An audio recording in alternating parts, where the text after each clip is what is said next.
Hello, everyone. Happy Tuesday. How's everyone doing? Daily, hard to imagine anything could derail a September rate cut. Looks like it's pretty much fully priced in. Well, I think Powell essentially said, I don't even know I mean, they're supposed to discuss the rate cut, but Powell already said, in Jackson Hole, we're cutting. So does I guess he just makes the decision and then people decide if it's going to be 25 or 50. I don't know. I don't know. So Dovish Daily also. So I'll go.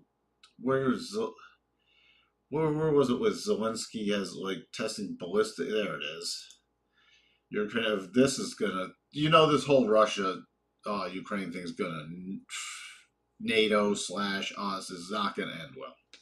Not gonna end well.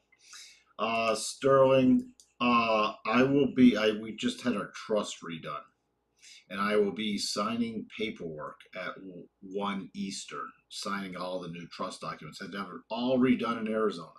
Well, not all redone, but just because there's slightly different variations in Arizona versus Illinois. So just had to. I'm going to be in with the lawyers and the wife signing all that information at 1 Eastern. So could you make it a little later, or could we do it tomorrow? Because I will not be able to answer that. But thank you for following up.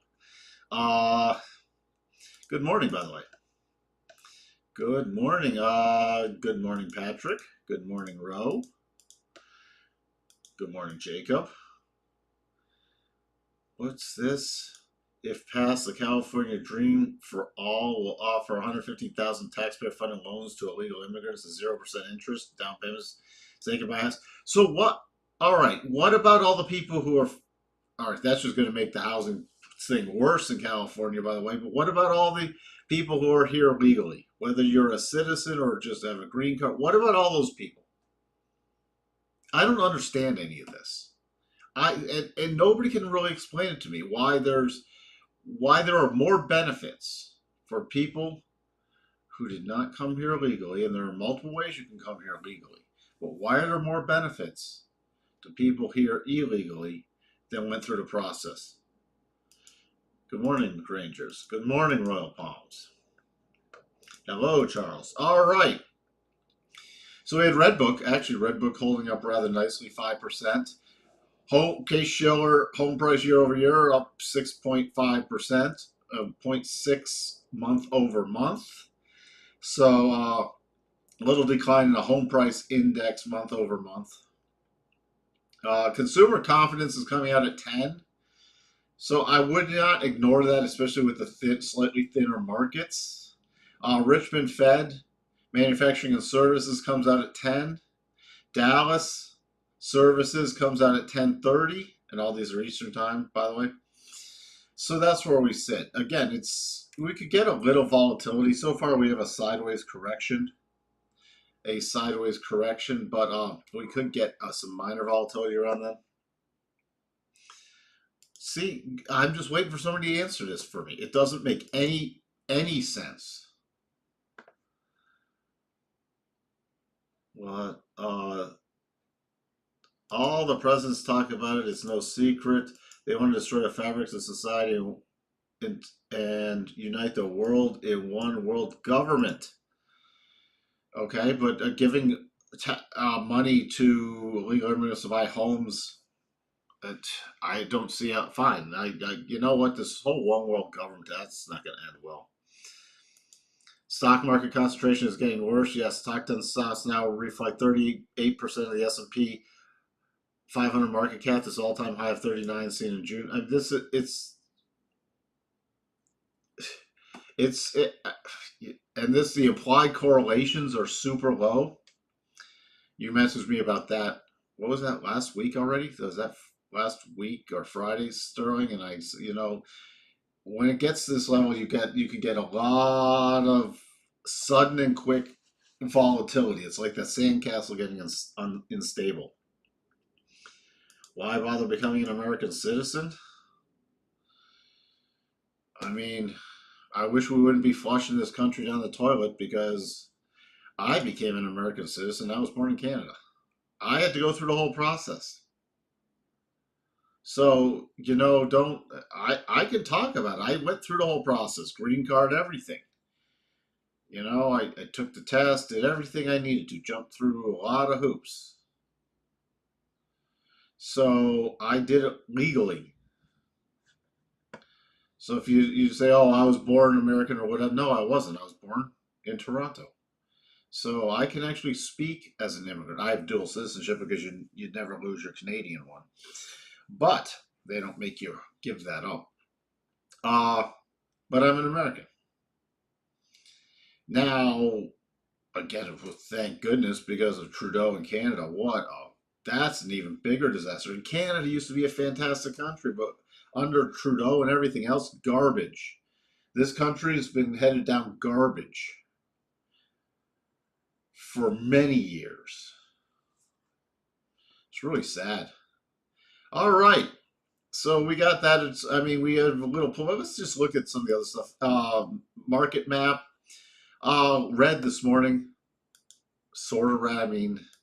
Not deadly red, but we're still looking around. Are we getting more pullback technology leading it down at 58 basis points? Fed watch still unless it's based off Daly's comments, changed it. Let's see. Come on. Not really. 71.5. So 71.5% for that. Only the 25. So the 25 is climbing, not the 50. And then we have another 25 in November, then the 50 in December. We went into greed a little yesterday, but about at the border between neutral and greed.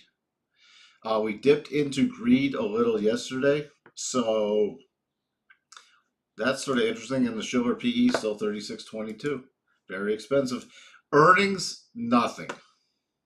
There's nothing. Everything's going to be based off of NVDA. NVIDIA tomorrow. And then we have the other GDP numbers and everything else and the PCEs on Friday. Now, what else? It seems that the prevailing culture punishes those who do the things the legal way. I completely agree. But it's like right is wrong, wrong is right, left is right, right is left, up is down, down is up. I think I'm living in an upside down world. I don't understand. What else? I saw that stuff on mortgage payments. Yeah, it's absurd because we had the mortgage rates drop over the last few weeks. Mortgage rates have come down, and now people are listing your house even higher here. Oh, mortgage rates have dropped, so I'm going to try to sell my house for more because people can afford more. They can pay me more money for my house. Well, there are so many vacant homes here; it's insane. But I guess nobody's in a rush to sell. Well, the reason lower rates, yeah, they're not much, but see now people, if they were asking 1 million, now they're asking 1 point. I've even seen price increases, and I talked to the broker. Why is the price going up? Well, they dropped the rates. Mortgage rates have come down, so now the people magically think that you didn't make it more affordable. Some of these cases more unaffordable around here. We need a massive reset in a lot of things. Yeah, it's massive. I've talked about that before relative to rents. Renting around here is not cheap, but look, if I were going to buy the house I'm renting, in order for me with property taxes and not even including insurance, just property taxes and to get the same payment with current mortgage rates, I'd have to put down 40%. Okay, of the purchase price to get the same payment as rent. Why would I do that? That's how overvalued it is. Because not only does that not include insurance, then I have all the upkeep. It's way cheaper It's expensive to rent, but it's way cheaper versus the purchase. And with the once you own the home, you get all the liabilities. I'd love to get back in a home, and we're slowly looking, but it's insane.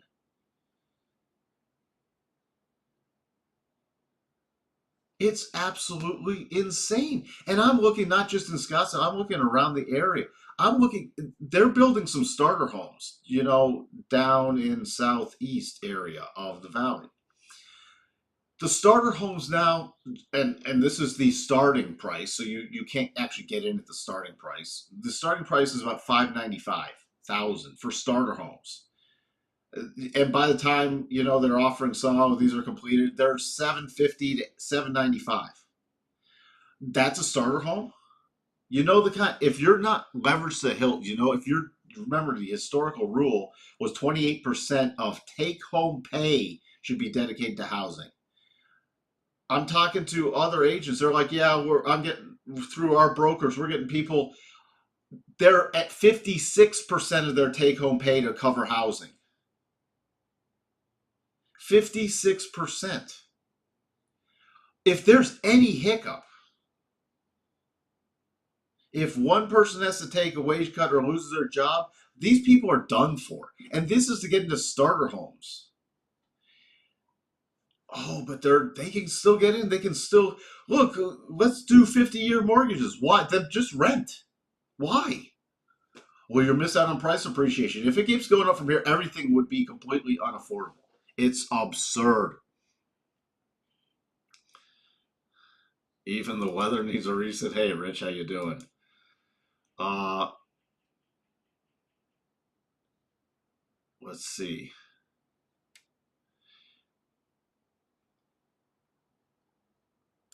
That's the way to analyze. Yeah, I mean, I do it in the short term. Yeah, 60% is the new 27%. It is a scam, and you're in real estate, right, Christoph? Sounds cheap. What?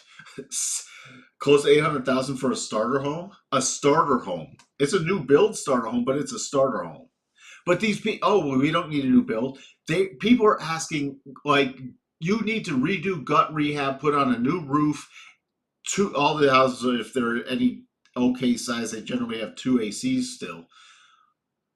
Like, I'm seeing stuff. There's a house that just popped up in the neighborhood I'm renting for 650. Okay, it needs new roof, two new ACs. The kitchen is an absolute disaster. I mean, you'd literally be putting in at a minimum of 150K, and I'm not renting in a deluxe neighborhood. So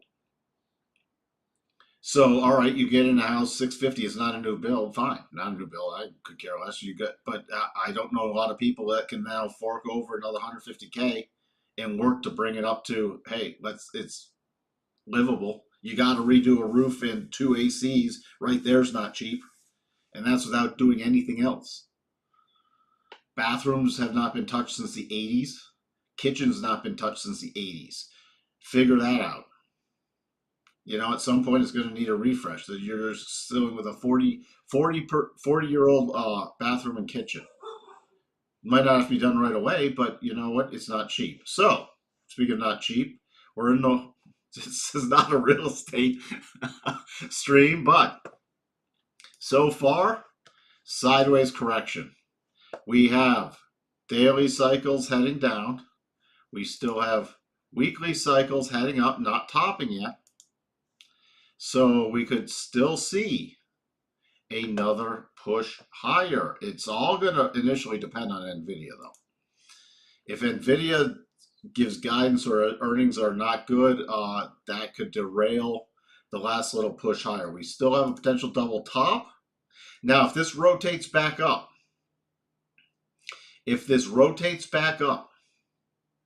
and retests the high area from last Thursday and Monday, the potential little doubles off the table. Remember, this potential little double is against the rotation zone, so we might not see the full pullback.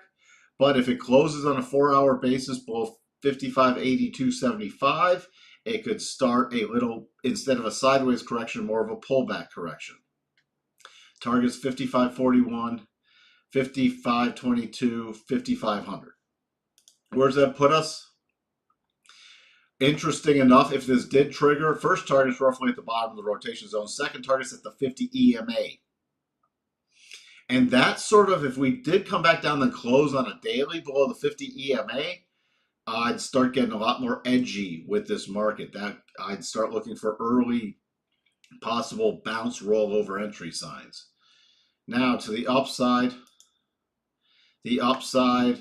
on a bounce, my major target is this 56.46 to 56.50, and then to the high area of about 56.62 to 56.69.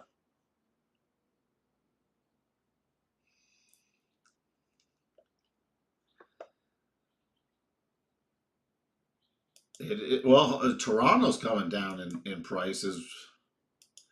Oh, Coco.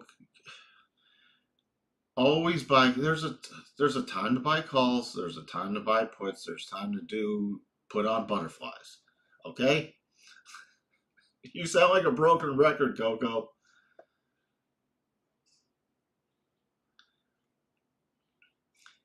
Is the neckline and NQ still in effect and rise above and now below? In terms of the NASDAQ, is the neckline. You mean in a potential head and shoulders top? It's still valid. Getting sloppier. If it gets above the 75, the head and shoulders is not valid and it turns into a double top area. Major support, by the way, we're coming into that with the NASDAQ. This 19,385, 19,400 area. Okay. We've so far pretty much a beautiful flagging channel pattern. So 19,375, 19,400 is a very key level. And the next level below that is about 19,170. To the upside, you're going to have to draw these yourself, but I'd be looking at the harmonics and roughly the 50% harmonic on any significant bounce, which right now is 1977.50, but if we make new lows in the open, that's going to change.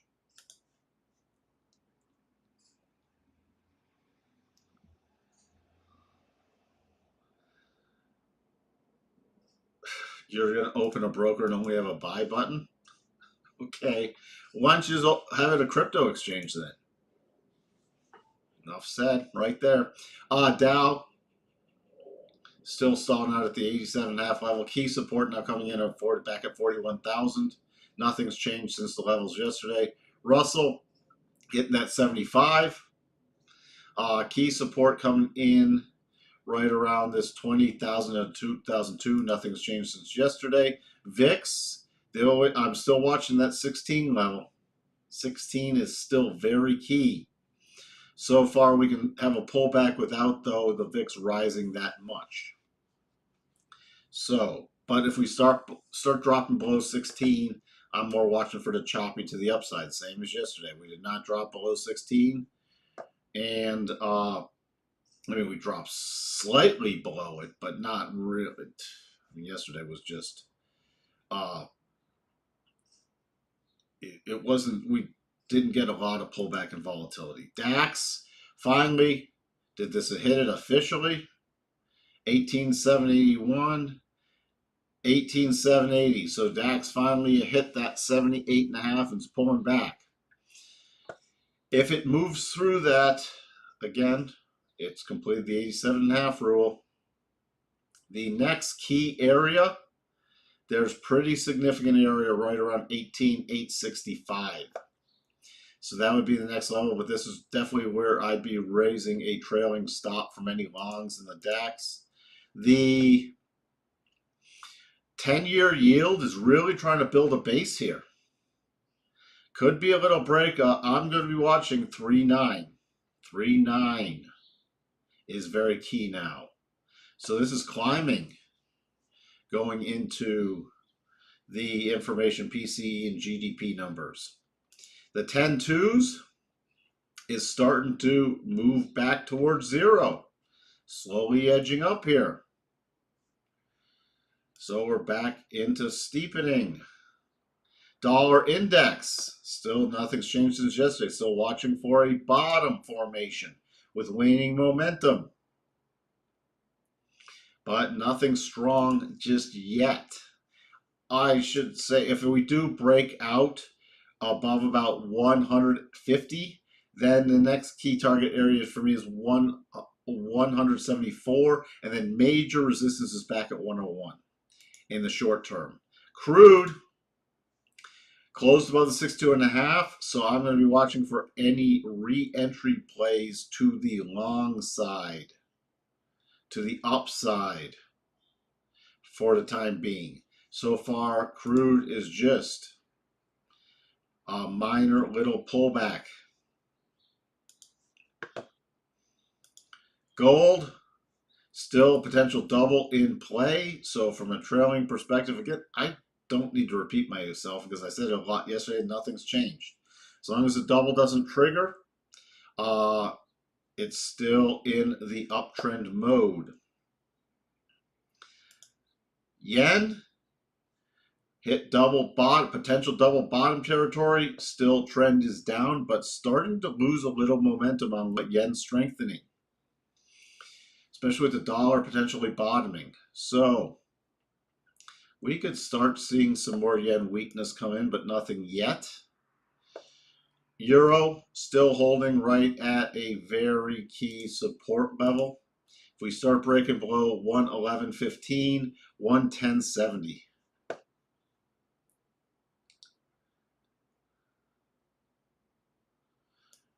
Well, you're welcome, Christoph. You're welcome. Thank you for tuning in. Thank you for spending your time with me and the rest of us every day. Spiders. Again, not much has changed. A little gap down today. So on any rally, I'd be watching for the closing price gap fill. That would be 560.79. And then to yesterday's open would be my next target higher, 563.18. Very, very, very key support on any drop is 556.50. The Qs, same as the futures, they're just pulling back slightly. Major support in the Qs coming in at 471. Trading pre-market 473.27. On any rally up, 475.34 would be my first target, and then 479.45 would be the second target. Bitcoin, not much to talk about right now. Ethereum, still rolling over again after hitting, boy, that was a long time ago, on Monday the 5th, hitting that first target, but rolling over. So the crypto space is not acting terribly strong.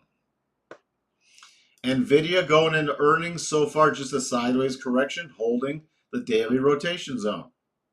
Has not been able to get to the 87.5 and not been able to get above the significant level of 130.18 on any meaningful basis. But, and remember, we still have it in major double top weekly, double top territory.